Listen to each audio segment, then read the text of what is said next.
ভারতবর্ষের উত্তর থেকে দক্ষিণ, পূর্ব থেকে পশ্চিম এক বিশাল প্রাকৃতিক বৈচিত্র্য নিয়ে তৈরি এই গোটা দেশ। আবার ভারতবর্ষের মূল ভূখণ্ড থেকে প্রায় 220 থেকে 440 কিলোমিটার দক্ষিণ পশ্চিমে অতল নীল আরব সাগরের মাঝে রয়েছে ভারতবর্ষের সব থেকে ছোট কেন্দ্রশাসিত অঞ্চল, যেখানে কাঁচের মতন পরিষ্কার সমুদ্রের নীল সবুজ জল, বিশাল বিশাল আকৃতির কোরাল প্রাচীর, প্রতিটি দ্বীপের অনিন্দ্য সুন্দর প্রাকৃতিক শোভা, এমনকি সমুদ্রের নিচের ম্যাজিক্যাল জগৎ প্রত্যেক ভ্রমণপ্রিয় মানুষের কাছে এক কথায় যা স্বপ্নের ডেস্টিনেশন, সেটাই হলো লাক্ষাদ্বীপ।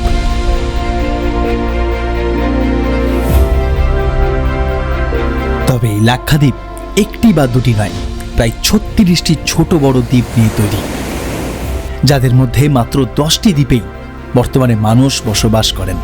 আর যেহেতু এই দ্বীপপুঞ্জ একেবারে আরব সাগরের মাঝে অবস্থিত, তাই এখানে পৌঁছাতে গেলে হয় আপনাকে নিতে হবে জাহাজ কিংবা বিমান। আর আমি আগামী 3-4 দিন ঘুরে দেখব এই স্বপ্ন সুন্দরী লাক্ষাদ্বীপকে। কলকাতা থেকে বিমানপথে গোয়া হয়ে লাক্ষাদ্বীপ পৌঁছানো এবং সাথেই প্রথম দিনে ঘোরাঘুরি নিয়েই থাকছে আমাদের লাক্ষাদ্বীপ ভ্রমণের আজ প্রথম পর্ব।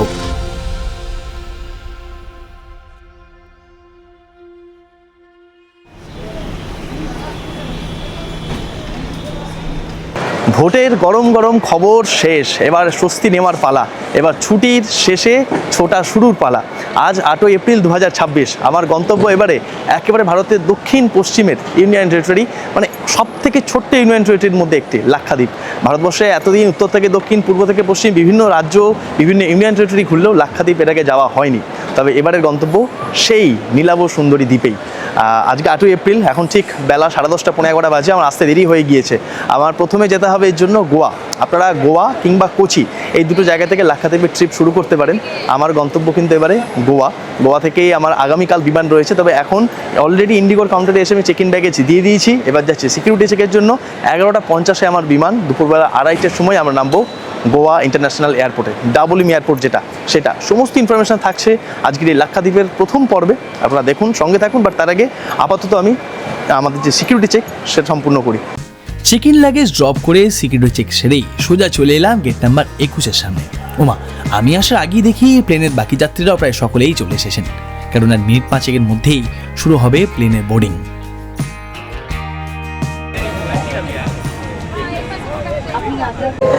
এগারোটা 50-এ ছাড়ার কথা, এখনই 11:50 বাজে। একটু লেটেই ছাড়বে হয়তো, কারণ এখন জাস্ট আমরা উঠলাম। আমাদের জোন 3 ছিল, একদম সামনের দিকে সিট আমার 7B। এখনও বেশ কিছু প্যাসেঞ্জার বাকি রয়েছেন, উঠলে ছাড়বে। আচ্ছা, আমাকে প্রথমে যেতে হবে লাক্ষাদ্বীপ যাওয়ার জন্য গোয়া। আপনারা কোচি থেকেও যেতে পারেন, যেমন আপনাদের আগে বলেছি। বাট আমার যে এজেন্সির সাথে আমরা যাচ্ছি, মানে GOL ট্রাভেলস, তাদের এবারের যে ট্রিপ তা রয়েছে গোয়া থেকে। অনেক সময় আপনারা যদি এদের সাথেও যান, অনেক সময় তা থাকে কোচি থেকেও। কোচি থেকে আরও জিনিসটা তাড়াতাড়ি হয়, মানে কোচি থেকে লাক্ষাদ্বীপ আরও তাড়াতাড়ি আপনারা পৌঁছাবেন। গোয়াতে আজকে রাতটা আমাকে থাকতে হবে, কারণ আগামীকাল একদম ভোরবেলা ফ্লাইট রয়েছে আমার গোয়ার নর্থ গোয়ার যে এয়ারপোর্ট, সেখান থেকে আগাত্তির জন্য। তো আপাতত আজকে আমি এখন গোয়া যাব, 2:30 নাগাদ পৌঁছাবো। সেখান থেকে আমি চলে যাব নর্থ গোয়া, সাউথ গোয়ায় নামবো। আজকে দিনটা থাকবো, থেকে আগামীকাল আমরা লাক্ষাদ্বীপে রওনা দেবো। একদিকে যখন আমাদের বিমানও তার উড়ানের জন্য তৈরি, তখন উল্টো দিকে দেখি রানওয়েতে ছুটে যাচ্ছে এমিরেটসের এক বিমান। যাক, নির্দিষ্ট সময়ের প্রায় কিছুটা দেরিতেই আমাদের বিমান রানওয়েতে দুর্বার গতিতে ছুটে উড়ে পড়ল শহর কলকাতার আকাশে। নিচে তখন তিলোত্তমা। সেই তিলোত্তমাকে কিছুদিনের জন্য বিদায় জানিয়ে ভেসে পড়লাম মেঘেদের রাজ্যে। ও আমার সঙ্গে মা না থাকলেও রয়েছে মায়ের বানানো খাবার। সেই খাবারই আজকে আমার দুপুরের লাঞ্চ। ঘন্টা 2 পথ যে কিভাবে কেটে গেল বুঝলামই না। নেমে পড়লাম গোয়ার WM এয়ারপোর্টে। দুপুর এখন ঠিক প্রায় 2টো বাজে। পৌঁছালাম আমরা গোয়ার যে WM এয়ারপোর্ট, মানে GOI, সাউথ গোয়ার এয়ারপোর্টে। এই এয়ারপোর্টটা হচ্ছে গোয়ার সবথেকে পুরনো এয়ারপোর্ট এবং খুব সুন্দর সাজানো গোছানো। 1 নম্বর বেল্টে আমাদের ব্যাগ দিয়েছে, সে লাগেজ নেব, লাগেজ নিয়ে বাইরে যাব। এখান থেকে আমাকে এখন যেতে হবে হচ্ছে নর্থ গোয়া। নর্থ গোয়ার যে মনোহর ইন্টারন্যাশনাল এয়ারপোর্ট রয়েছে, মানে মোপা এয়ারপোর্ট, সেখানে আশপাশেই কোনো জায়গায় থাকবো আজকের রাতটা। এমনিতে তো এয়ারপোর্ট থেকে নর্থ হোক কিংবা সাউথ গোয়া যে কোনো বিচে যাওয়ার জন্যই রয়েছে এয়ারপোর্টের মধ্যেই বিভিন্ন প্রাইভেট এবং গভর্নমেন্ট ট্যাক্সি। কিন্তু আমার মতন বাজেট ট্রাভেলার কিংবা সোলো ট্রাভেলার হলে তার জন্য রয়েছে উপায়। আমি ঠিক এখন দাঁড়িয়ে রয়েছি গোয়া এয়ারপোর্টের বাইরে, পিছনে গেট নাম্বার হচ্ছে A1। এখানে দেখলাম এয়ারপোর্টে প্রচুর ক্যাব, ট্যাক্সি কাউন্টার রয়েছে, প্রিপেড, সরকারি সমস্ত কাউন্টার রয়েছে। মানে আমাদের ওখানে যাত্রী সাথী থেকে শুরু করে সমস্ত আছে। এখানে কিন্তু উবার চলে না, এখানে সমস্ত প্রিপেড ট্যাক্সি কাউন্টার এগুলো রয়েছে। তো এগুলো করে আপনারা গোয়ার বিভিন্ন জায়গায় যেতে পারেন। ধরুন আপনি সাউথ গোয়াতে নামলেন, থাকবেন নর্থ গোয়াতে, সেটাও আপনি ক্যাবে করে যেতে পারেন। কিন্তু আপনি যদি আমার মতন হন, মানে ধরুন একা আসছেন বা একটু বাজেট ট্রাভেল করছেন, সেক্ষেত্রে আপনার অপশান কি? কারণ এখান থেকে আমি দেখলাম কালাঙ্গুট যেতে প্রায় 1500 টাকা লেগে যাবে, 1200 থেকে 1300। মাপুসা দেখলাম ওই কালাঙ্গুট যেতে 1500 টাকা মতন। তো সেক্ষেত্রে তো অনেক খরচ হয়ে যাবে। বাস অপশান রয়েছে এখানে, এয়ারপোর্ট সার্ভিস বাস রয়েছে, এসি ইলেকট্রিক বাস। সেই বাসগুলোর টাইমিং রয়েছে।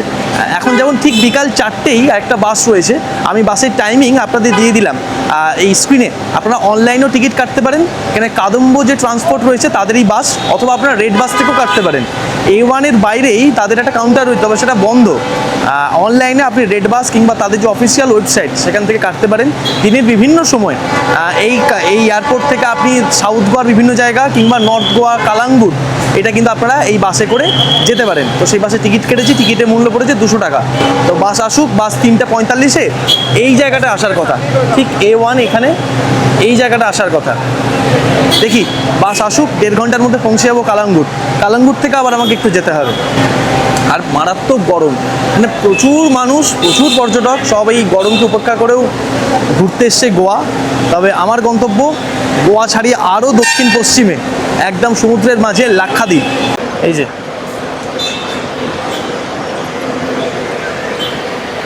আমাদের বাস চলে এসছে, এই বাসে করেই আমরা এখন যাব। এই হচ্ছে আমাদের বাস, এই বাসে করেই আপনি কালাঙ্গুট কিংবা পাঞ্জিম, দুটো বাস ছাড়ে, বিভিন্ন সময় ছাড়ে। একটা রুট হচ্ছে কালাঙ্গুটের দিকে, একটা রুট হচ্ছে পানাজির দিকে। তা আপনি যেদিকে যেতে চাইবেন সেদিকে টিকিট কেটে নেবেন। বাস পুরোই ফাঁকা। আমার টিকিট ছিল হচ্ছে 5 উইন্ডো। আমাকে বললো যে কোনো জায়গায় বসে পড়ো, মানে খুব একটা বেশি ভিড় কিন্তু হয় না। মানে আপনি যদি সিঙ্গেল থাকেন, মাত্র 200 টাকায় আপনি সাউথ গোয়া থেকে নর্থ গোয়ায় পৌঁছে যাবেন। কালাঙ্গুট, বাগা সব পাশাপাশি। ঘড়ির কাঁটায় ঠিক তখন বিকাল 4টে। নির্দিষ্ট সময়ে ছেড়ে দিল আজকের বাস, গন্তব্য কালাঙ্গুট। জানলার বাইরে কখনো সবুজ প্রকৃতি, আবার কখনো গোয়ার নাম না জানা সমুদ্র সৈকত দেখতে দেখতে এগিয়ে চলেছি। আমাকে যেতে হবে ধারাগাল, তা সেই জন্য কালাঙ্গুট না গিয়ে পানাজিতে নেমে অন্য একটি বাসে চেপে এগিয়ে চললাম। ধীরে ধীরে বিকাল গড়িয়ে তখন সন্ধ্যা নামছে। পশ্চিম আকাশে সূর্য ঢুলে গিয়েছে একেবারে দিগন্তের কাছে। এমন সময় আমি এসে পৌঁছালাম গোয়ার উত্তরে মোপা ইন্টারন্যাশনাল এয়ারপোর্টের কাছে, এই ধারাগালে। এখানেই হাইওয়ের পাশেই একটি আস্তানায় আজ আমাকে থাকতে হবে। সকালে সেই বাড়ি থেকে বেরিয়েছিলাম, এখন ঠিক 7:45 বাজছে। আমি এসে পৌঁছালাম আমার এবারের গোয়ার আস্তানায়। এখান থেকে মোপা এয়ারপোর্ট মিনিট 5-7, হার্ডলি 10 মিনিট। তো সেই জন্য আমি ভেবেছি যে একেবারে এয়ারপোর্টের একদম কাছেই থাকি। কারণ কি, আগামীকাল সকালে আমার যে আগাত্তির জন্য যে বিমান, সেটা সকাল 6:45-এ। তার মানে আমাকে 2 ঘন্টা আগে এয়ারপোর্ট পৌঁছাতে হবে। তো সেই কারণে আমি একদম ঠিক করলাম যে গোয়ার ওই দিকে কালাঙ্গুটে না থেকে একদম এয়ারপোর্টের কাছেই থাকি। কারণ আমার মেন উদ্দেশ্য এবার গোয়া নয়, লাক্ষাদ্বীপ। এই হচ্ছে আমার রুমটা একেবারে সাধারণ মানের গেস্ট হাউসে যেরকম থাকে। এসি রয়েছে, এই যে এসি, পিছনে এসি রয়েছে, এসি চালিয়ে দিয়েছি, ফ্যান রয়েছে, এখানে টিভি রয়েছে। আর মানে এখানে কোনো রেস্টুরেন্ট নেই, রেস্টুরেন্ট পাশেই রয়েছে, এখানে খেতে যেতে হবে আমাকে। একদম হাইওয়ের উপরে, রাস্তার উপরে। এই যে ঠিক এই রাস্তাটায় সোজা চলে যাব কাল সকালে আমরা এয়ারপোর্ট। পরদিন কাক ভরেই আমাকে রওনা দিতে হবে এয়ারপোর্টের জন্য। তাই আজ ডিনারটাও সারবো বেশ তাড়াতাড়ি। আমাদের গেস্ট হাউসের পাশেই হাইওয়ের ধারেই রয়েছে বেশ কয়েকটি ধাবা। সেখানেই চলে গেলাম, অর্ডার দিলাম লোকাল মাছলি থালি। এটাই আজকের আমার ডিনার। তারপর ফিরে এলাম গেস্ট হাউসে। পরদিন ভোরে যখন ঘুম ভাঙলো তখন ভোর 4টে। যখন বেরোলাম তখন ঘড়ির কাঁটায় 4:45। আগের দিন সন্ধ্যাতেই আমাদের গেস্ট হাউসে বলে রেখেছিলাম গাড়ি ভাড়া নিয়েছিল 600 টাকা মতন। গেস্ট হাউস থেকে এই এয়ারপোর্টের দূরত্ব মাত্র মিনিট 10 মতন। এখন সকাল হয়নি, এখন ঠিক ভোরবেলা 5:05 বাজে। আমরা পৌঁছালাম উত্তর গোয়ার, মানে গোয়ার সব থেকে নতুন এয়ারপোর্টে। ওয়াও, এয়ারপোর্টটা কি সুন্দর! মানে গতকাল আমরা নেমেছিলাম দক্ষিণ গোয়ায়, সব থেকে পুরনো যে এয়ারপোর্ট সেটাতে ডাবলিমে। বাট এইটা মনেই হবে না যে এইটা মানে ইন্ডিয়ার কোনো একটা এয়ারপোর্ট। মানে বাইরের দেশে আমরা এয়ারপোর্টগুলো দেখি না, খানিক সেরকম। কিংবা আমাদের ব্যাঙ্গালোরের যে এয়ারপোর্ট, সেরকম সুন্দর সাজানো গোছানো, দেখবেন।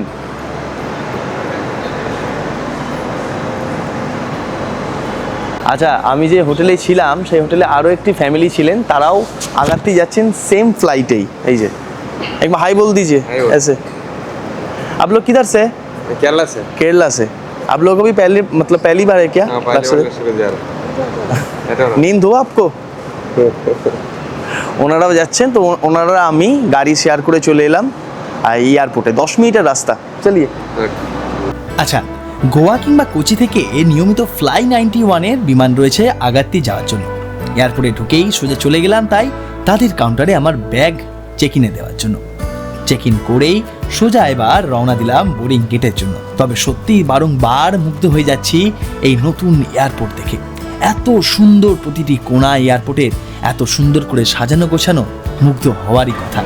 ব্যাগও দিয়ে দিয়েছি এবং সিকিউরিটিও ডান। যাচ্ছি এখন 22 নাম্বার গেটের দিকে। ভাই, আমি এর আগে ভারতের বিভিন্ন এয়ারপোর্টে গিয়েছি, সব থেকে সুন্দর লেগেছিল ব্যাঙ্গালোরের এয়ারপোর্ট, এত সুন্দর সাজানো গোছানো। কিন্তু গোয়ার এই নতুন যে এয়ারপোর্ট, মানে মোপা এয়ারপোর্ট, GOX যার কোড, কলকাতা থেকেও এর কানেক্টিভিটি রয়েছে। দিনের বিভিন্ন সময় আমাদের কলকাতা থেকে এই উত্তর গোয়া আসার এই যে এয়ারপোর্ট, তার জন্য কিন্তু বিমান রয়েছে, আপনারা তাতেও আসতে পারেন এবং সেটা আপনার সুবিধা হবে এক্ষেত্রে যদি আপনি লাক্ষাদ্বীপ যান, কারণ আপনার বিমান থাকবে উত্তর গোয়ার এই এয়ারপোর্ট থেকেই। এত সুন্দর সাজানো গোছানো একটা এয়ারপোর্ট না, আমার খানিক মনে হচ্ছে আমি অন্য কোনো দেশে এয়ারপোর্টে রয়েছি, কিন্তু না, এটা আপনারাও আমার সঙ্গে সহমত হবেন। এবং আমিও মানে এটাই বলছি যে ভারত কিন্তু এগোচ্ছে সমস্ত দিক থেকেই, এবং এয়ারপোর্টটা কি দারুণ। আমাদের দেশের বাকি এয়ারপোর্টগুলো, আমাদের কলকাতা এয়ারপোর্টে এরকম সুন্দর সাজানো গোছানো হতে পারে বলুন?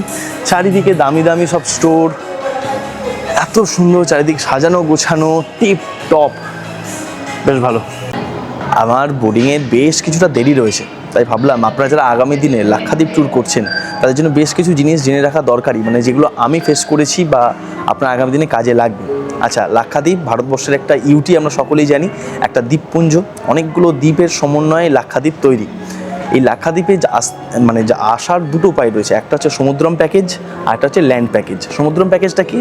আপনাকে জাহাজে করে আসতে হবে, জলেই আপনি থাকবেন, জলেই ঘুরবেন, জল থেকেই বিভিন্ন দ্বীপগুলো যেমন আগাত্তি, কাভারাত্তি, বাঙ্গারাম, কালপিট্টি, বিভিন্ন যে আইল্যান্ড সেগুলো আপনারা জাহাজ থেকেই দেখবেন।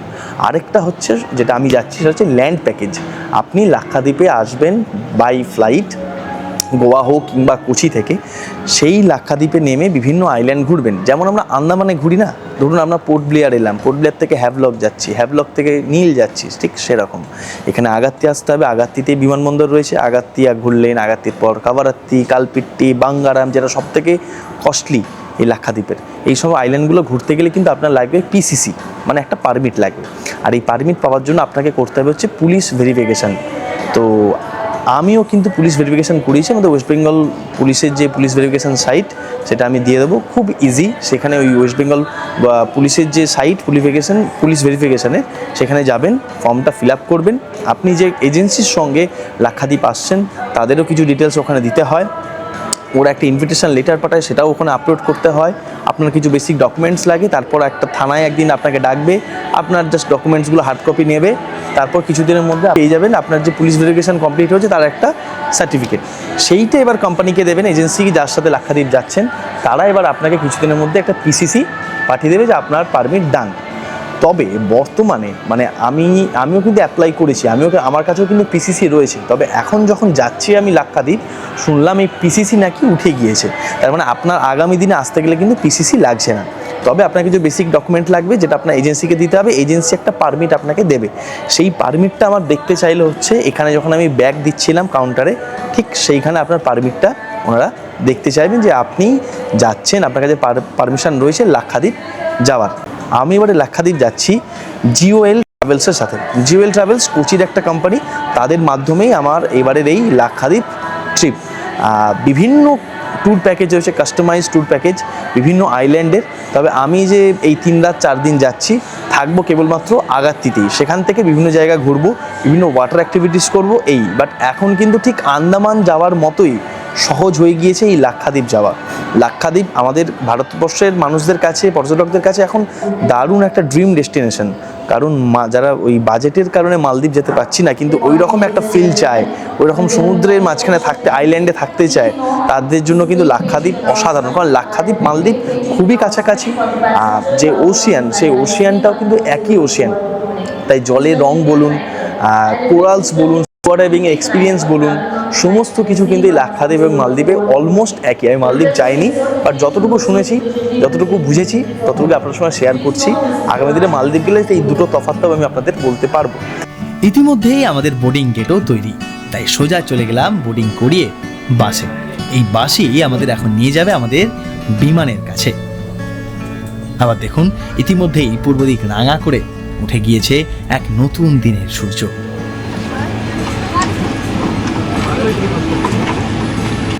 এই হচ্ছে আমাদের বাহন। এই বাহনে চেপেই আমাদের রওনা দিতে হবে দ্বীপপুঞ্জ, লাক্ষাদ্বীপের পথে। ফ্লাই 91-এর বিমান। চলুন। আর সকালটা দেখুন কি সুন্দর, এয়ারপোর্টের চারদিকটা ফাঁকা, সুন্দর একটা সানরাইজ হচ্ছে ওইদিকে, অপূর্ব লাগছে, দারুণ আবহাওয়া, দারুণ। চলুন উঠে পড়ি বিমানে। এই সংস্থার সঙ্গে কিন্তু এইবার প্রথমবার যাচ্ছি আমি, এর আগে কোনো ফ্লাই 91-এর বিমানে চাপিনি, ফার্স্ট টাইম। তো দেখি কেমন এক্সপিরিয়েন্স হয়। আর আগাতি এলে আপনাকে তো ম্যাক্সিমাম এটাতেই আসতে হবে। উঠে পড়লাম বিমানে। একদম পিছনের সিটটা আমার, যদিও আমার সি সিট, আমি জানি না, এখানে অদ্ভুত একটা নিয়ম, এদিকে এ আর সি, এদিকে এফ আর ডি, ঠিক আছে, মাঝখানে বি আর ই কোথায় গেল আমি জানি না, বাট খুব ছোট্ট একটা বিমান। আমি দেখাই, একদম পিছনের সিটটা আমার, দুদিকে 2x2 করে সিটিং অ্যারেঞ্জমেন্ট রয়েছে।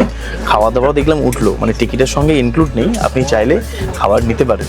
আর একদম আয়োজন অন্যান্য বিমানের মতোই একই, বাট সাইজে অনেকটা কম্প্যাক্ট, ছোট, মোটামুটি ওই 72টা মতো সিট, টোটাল প্যাসেঞ্জার 72 জন বসতে পারেন আর কি। তো দেখা যাক, পাশের দিকেও না আসেন তাহলে তো ভালোই হয়, জানলাটা পাবো। ফ্লাই 91-এর পরিষেবাও দেখলাম বেশ ভালো। বিমান শুরুর আগে প্রত্যেককে দেওয়া হলো চকলেটস এবং ওয়েট টিস্যু। ব্যাস, তারপর আর কি, নির্দিষ্ট সময় হতেই দুর্বার গতিতে রানওয়েতে ছুটে এই ছোট্ট বিমানটি উড়ে পড়ল গোয়ার আকাশে। গন্তব্য লাক্ষাদ্বীপ। সময় লাগবে ওই ঘন্টা 2 মতন। হ্যাঁ, কোচি থেকে গেলে সময়টা এই বিমানে অনেকটাই কম লাগে।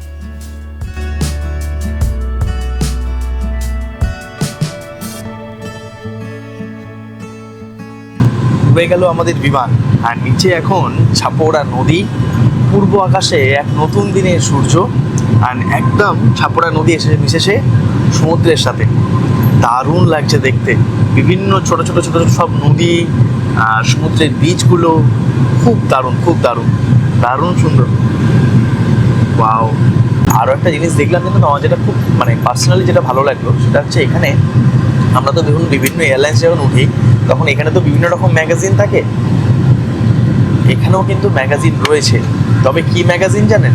আমাদের ইন্ডিয়ার বিভিন্ন পুরনো দিনের ম্যাগাজিন। যেমন এখানে দেখতে পাচ্ছি রয়েছে হচ্ছে মাঙ্কি স্টোরিজ, দেখুন ভারত আনবাউন্ডের মাঙ্কি স্টোরিজ, ঠিক আছে। এছাড়া রয়েছে এখানে তুলসী দাসের রামায়ণ। শুধু এইটাই রয়েছে তা নয়, ঈশ্বরচন্দ্র বিদ্যাসাগরের একটা বই রয়েছে সামনের সিটে দেখলাম। আমাদের ইন্ডিয়ার বিভিন্ন পণ্ডিত, বিভিন্ন প্রাচীন যে গ্রন্থ, রামায়ণ, মহাভারত এবং পুরোনো দিনের যে স্টোরি, গল্প, সেগুলোর ম্যাগাজিন এখানে রয়েছে, যাতে আজকালকার ছেলেমেয়েরা, যাতে আজকালকার বাচ্চারা যারা এগুলো কোনোদিন পড়েনি বা জানে না, তারা যাতে এগুলো সম্বন্ধে জানতে পারে। সেই জন্য আমার খুব ভালো লাগলো এগুলো, অনেকদিন পর এই ধরনের পুরোনো দিনের ম্যাগাজিন দেখলাম। এতক্ষণ অবধি সব ঠিকঠাকই চলছিল, কিন্তু যতই আমাদের বিমান আগাতির দিকে এগোতে থাকলো, পাল্টাতে লাগলো বাইরের পরিবেশ। সাদা মেঘের বদলে এখন কালো মেঘের ঘনঘটা, সাথে শুরু হয়েছে বৃষ্টি আর ঝড়ঝাপটা। আর এর ফলেই আমাদের বিমান পড়ল তুমুল টার্বুলেন্সের মধ্যে।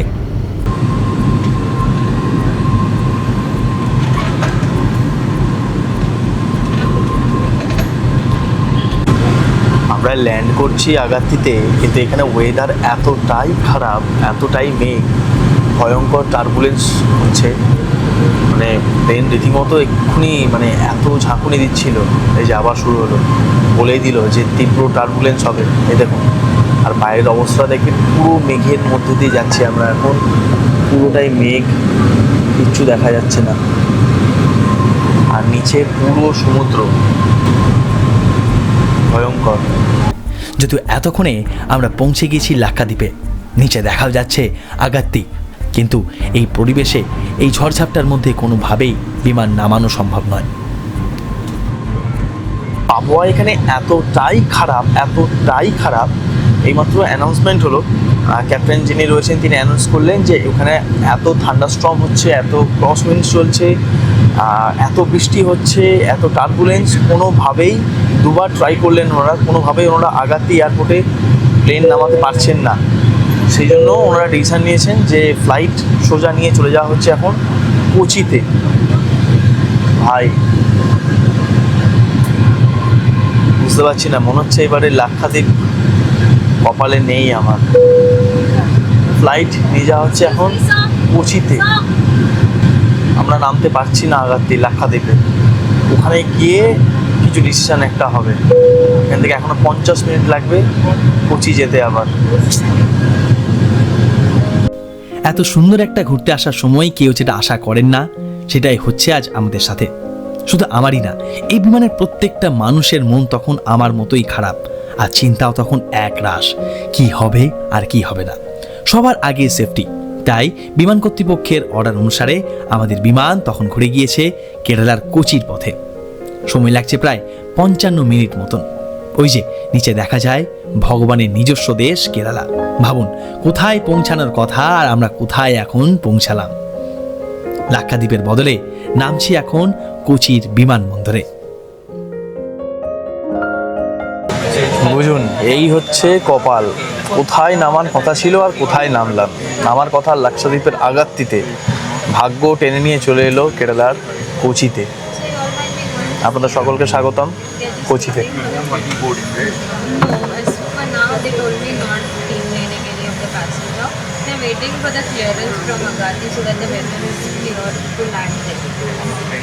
বাবা, এনারা বলছেন যে এখন আমাদের এই ফ্লাইটেই বসতে, ওখান আগাত্তি থেকে ক্লিয়ারেন্স ছিল, এই ফ্লাইটে করেই আমরা আবার ব্যাক যাব। কিন্তু খিদে পেয়ে গেছে আমার।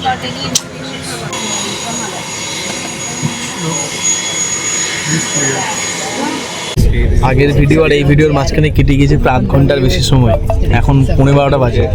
লেটেস্ট যে আপডেট, এখানে যে ইঞ্জিনিয়ার তিনি আজকে নেই, যিনি এমইও সামথিং কেউ রয়েছেন, তিনি অথরাইজভাবে সাইন করতে পারবেন না, তো তাকে আসতে হচ্ছে। একজন আসছেন আগাত্তি থেকে, তিনি বোট করেছেন, মানে এখনও তার মিনিমাম 1 ঘন্টা লাগবে। মানে আমি দেখতে পাচ্ছি 1টার আগে আমরা এখান থেকে কোনোভাবে মুভ করবো না। আজকের দিনটা অনেকটা লম্বা চলেছে, মানে এরকম আমি এক্সপেক্ট করিনি। যাই না তখন আদৌ পৌঁছাবো কিনা, কখনই বা পৌঁছাবো।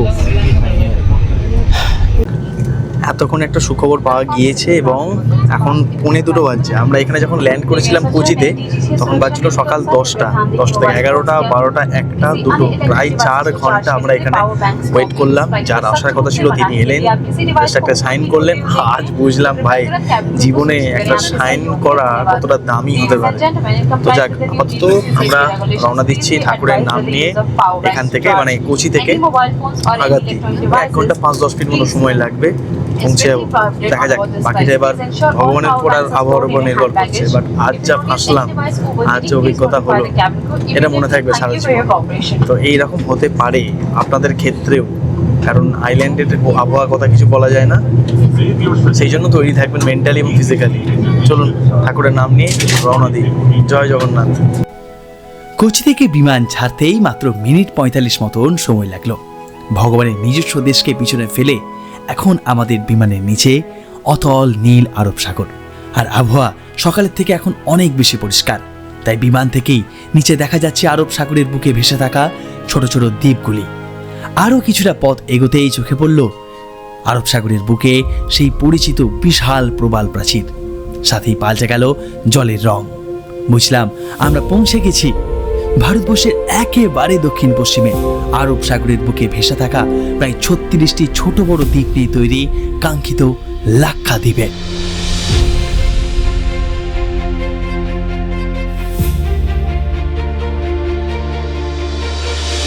আর ওই যে নিচে দেখা যায় লাক্ষাদ্বীপের সব থেকে জনপ্রিয় আগাত্তি আইল্যান্ড। এখানেই রয়েছে একমাত্র বিমানবন্দর, যেখানে অবতরণ করাটাও একটা সত্যি দুর্দান্ত অভিজ্ঞতার সমান। দুদিকে নীল সমুদ্রকে সাক্ষী রেখে আমরাও অবতরণ করলাম আগাত্তি বিমানবন্দরে।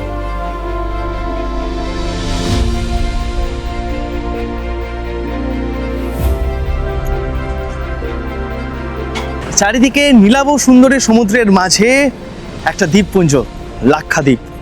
আপনাদের সকলকে স্বাগত জানাচ্ছি আমার সঙ্গে ভারতবর্ষের এই সুন্দর ইউটিতে। চলুন এয়ারপোর্টের ভিতরে যাই, ব্যাগপত্র নিয়ে, তারপর আমাদের গাড়ি অপেক্ষা করছে বাইরে।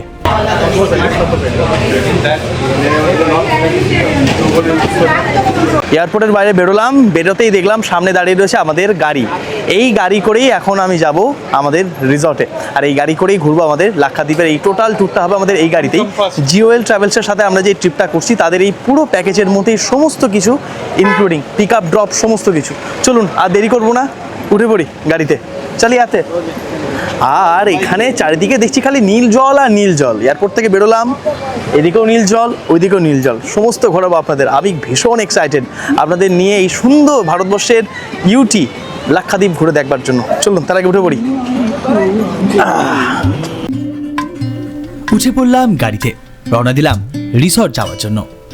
বিমানবন্দর থেকে বেরোতেই অগণিত নারকেল গাছ দিয়ে ঢাকা এমন সুন্দর এক রাস্তায় এসে পৌঁছালাম, যে রাস্তার দুধারে অতল নীল সমুদ্র। এই সৌন্দর্য দেখতেই তো লাক্ষাদ্বীপ ছুটে আসা। ড্রাইভার দাদার কথাতে জানতে পারলাম এই ছোট্ট দ্বীপ আগাত্তিতে রয়েছেন প্রায় ৭,৫০০ মানুষ, যাদের প্রত্যেকেই মুসলিম ধর্মাবলম্বী। এয়ারপোর্ট থেকে মাত্র মিনিট ২০ মতন সময় লাগলো। আগাত্তি দ্বীপের একেবারে উত্তর দিকেই আমাদের এই ছবির মতন সুন্দর বিচ রিসর্ট।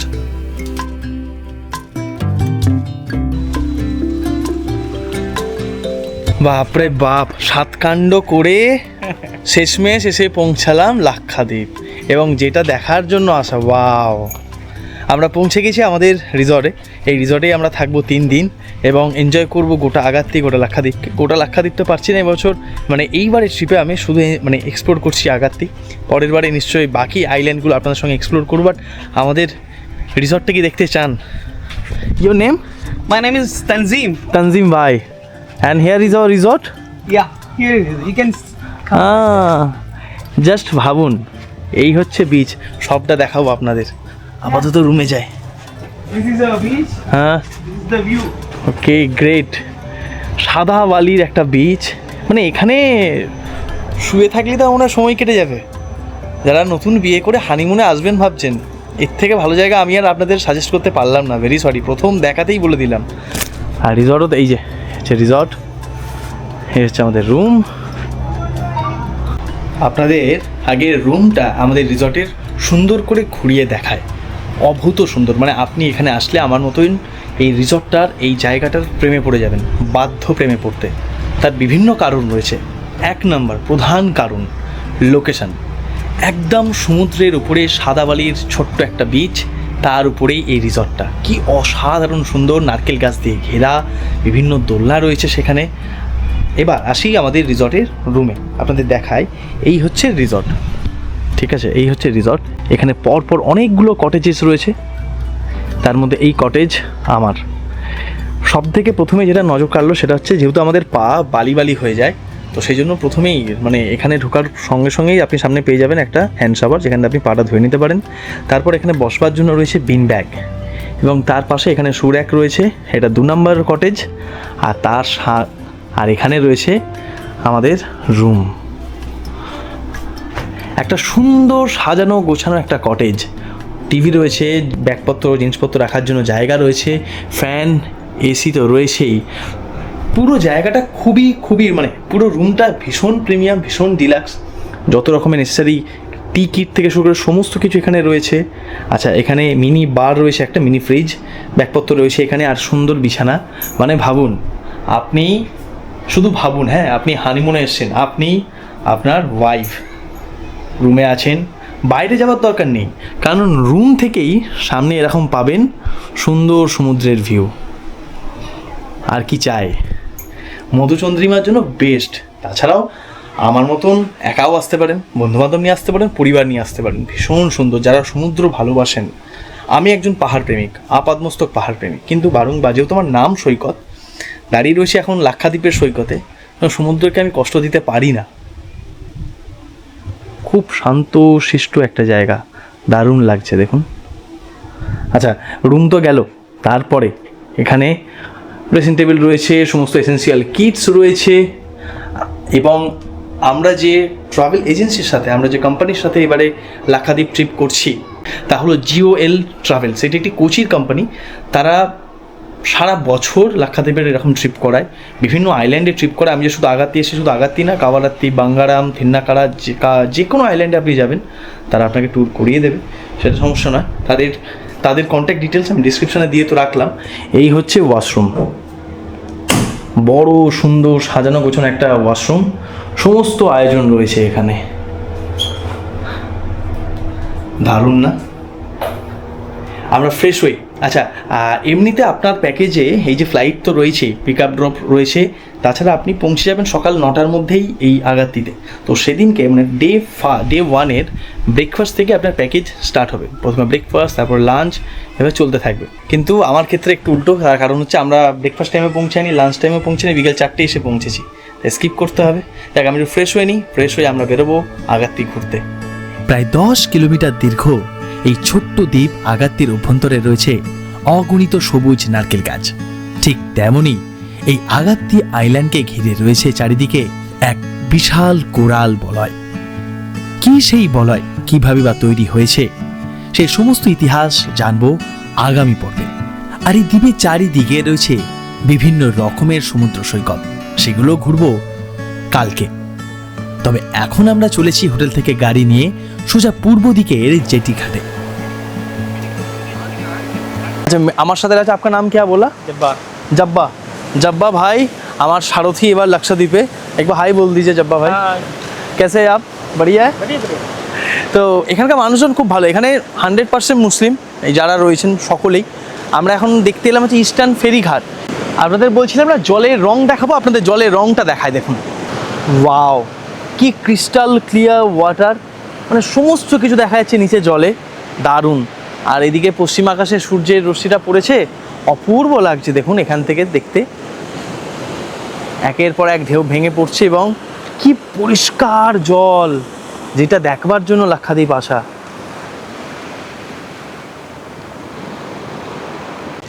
মেনলি এখানে কোচি থেকে লোকাল যাত্রীদের নিয়ে, স্থানীয় যাত্রীদের নিয়ে, মালপত্র নিয়ে জাহাজ আসে সপ্তাহে।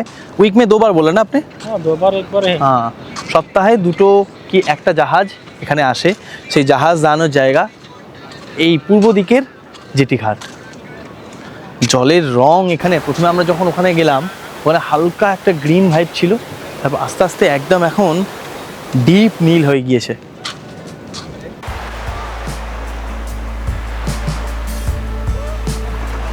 দেখতে দেখতে এই দিনটাও শেষ হয়ে আসে। পশ্চিম দিগন্ত রাঙা করে সূর্য অস্ত চলেছে। তবে এখন পূর্ব দিকে জেটি ঘাট দেখে সোজা আমি পৌঁছে গেছি এই আগাত্তি দ্বীপের পশ্চিমের জেটি ঘাটে। পূর্ব দিক থেকে এখন সোজা এসে পৌঁছেছি পশ্চিম দিকের জেটি ঘাটে। আচ্ছা, অদ্ভুত একটা জিনিস জানেন, এই আইল্যান্ডের 2টো দিকের জলের রং সম্পূর্ণ আলাদা। পূর্ব দিকে আপনাদের জলের রং দেখিয়েছি একেবারে গাঢ় নীল, তবে এই পশ্চিম দিকে জলের রং কেমন জানেন, একেবারে সবুজ, অদ্ভুত। এই দিকটা বেসিক্যালি হচ্ছে এই যে পুরো যে আইল্যান্ড তার পিছনের অংশে একটা লাগুন রয়েছে, তো সেই লাগুনের জলই এখানে, তো সেই জন্য এখানে জলের রং একেবারে সবুজ। আবার পূর্ব দিকটা একেবারে সমুদ্রের সাথে, মেন সমুদ্রের সাথে কানেক্টেড, ওই জন্য গাঢ় নীল। আর একটা অদ্ভুত মজার বিষয়, এখানের মানুষরা প্রচুর মাছ খান, মানে বাঙালিদের মতন এখানকার মানুষরা প্রচুর মাছ খান। তবে আমাদের মতন এনারা মাছ বাজারে বা দোকানে কিনতে যান না। কেন জানেন? কারণ প্রত্যেক দিন এদের মাছ দরকার হয়, এবং যখনই মাছ দরকার হয় এদের প্রত্যেকেই দেখলাম মাছ ধরায় খুব পটু, এবং সব যেখানেই যাচ্ছি সেখানে দেখছি কেউ না কেউ মাছ ধরছেই। প্রত্যেকে নিজের মতন করে সমুদ্র থেকে মাছ ধরে নেয়। এই যে সামনে দেখুন মাছ ধরে নিয়েছে, এই মাছ আজকে রাতের মেনুতে। এরকম প্রত্যেকেই মানে মাছ ধরে নেয়, সেই মাছই খায়, আমাদের মতন মাছ কিনতে যায় না বাজারে। অদ্ভুত সুন্দর ভালো জিনিস, তাই না? প্রত্যেকে এখানে মাছ ধরায় খুব এক্সপার্ট, বাচ্চা থেকে বড় সকলেই।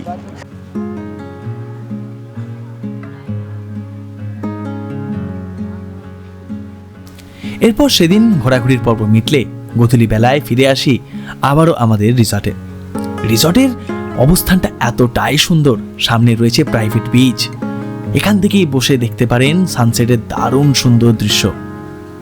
তবে সন্ধ্যা নামতেই আমাদের রিসর্ট সেজে উঠল মায়াবী আলোয়। ওমা, দেখি এখানে ব্যবস্থা রয়েছে কারো স্পেশাল মুহূর্ত, বার্থডে কিংবা অ্যানিভার্সারি পালনেরও দারুণ ব্যবস্থা। এখানে আবার দেখি আয়োজন রয়েছে সন্ধ্যায় ক্রিকেট খেলা দেখারও। তবে আমার নজর অন্যদিকে, সারাদিন খাওয়া দাওয়া হয়নি, তাই সোজা চলে গেলাম ডিনারের টাইম হতেই ডিনার টেবিলে। আয়োজন দুর্দান্ত, রয়েছে রকমারি স্টার্টার্স থেকে ডেজার্ট অব্দি দারুণ দারুণ সব মেনু। বুঝলাম আগামী কটা দিন খাওয়া দাওয়া এখানে জম্পেশ হবে। रात এখন 8টা, कब से शुरू हो जाता है? 7:30 बजे से शुरू होता है डिनर। डिनर 7:30 रेडी है, 9 o'clock 9 o'clock तक।